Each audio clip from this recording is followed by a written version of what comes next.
When I was 3 years old, my parents got killed by my so-called godfather.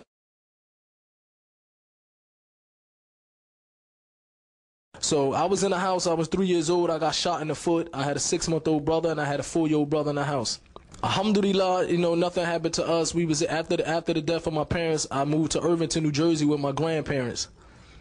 The people that killed my parents, they was from a group of people called the Nation of Islam.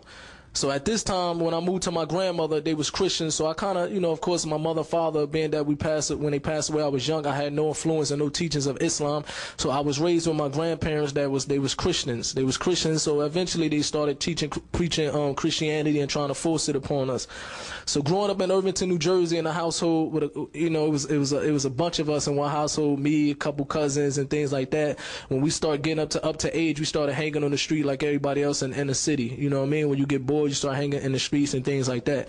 But at a young age, I was trying to figure a way to get out of the hood. I was seeing people that, growing up with, that they was turning into drug selling, stolen cars back in the day. This was happening around my way.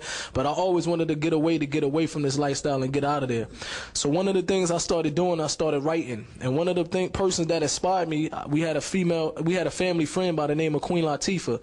So when she used to come over the house, I used to see her come over the house, man. And then a couple months later, or a year later, I heard on the radio. So when I heard on the radio, I said, man, she was just in my living room. She made it. I think I could make it. Let me just start getting serious with writing and things like that. So I started getting serious, even to the point like I started performing at the local areas, the local house parties in my neighborhood, and just rapping on the block and things like that, man. Rapping for $1 here, brothers giving me $1 here, $2 here to say raps for them.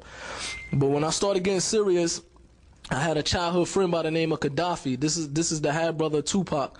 And from a childhood friend, when we grew up, we lost contact with each other. So a couple years later, when I became a teenager, I ran into his mother. Out here in Newark, and I asked about Gaddafi. I said, "Where's Gaddafi?" She told me that Gaddafi is living in Atlanta now, and he also does rap music.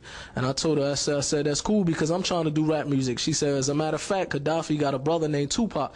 Did you ever hear Tupac? I said, yeah. This is when Tupac first came out with he had the album Tupacalypse Now and Strictly for Something. Strictly for my, I can't say it, but so he came out with this. He came out strictly for my niggas. It's not a curse word, some people is really that. Alhamdulillah. So, but he came out with these albums, so I heard of him. And, she told me that was his half brother, and they coming to New York real soon. As a matter of fact, I'm gonna give him the number so when they come, you can meet him. Like the brother said in the biography. So when Tupac came to New York, he already heard about the story. So I guess hearing about the story of my mother and father kind of softened his heart. We said, I want to meet this kid and things like that. So eventually after that, Tupac got shot in New York, and then he got arrested. So when he got arrested in New York, I was still down in Atlanta. And we was still doing music with the rest of the group, and with me, Gaddafi, it was another member named Idi Amin, who's a cousin of Tupac. Alhamdulillah, Idi Amin he took Shahada now, alhamdulillah, and Castro, who was Tupac's cousin. So we was doing music down there, waiting till Tupac come home. When Pac got released from jail, he signed a record deal with Death Row Records. I'm sure people heard of Death Row Records.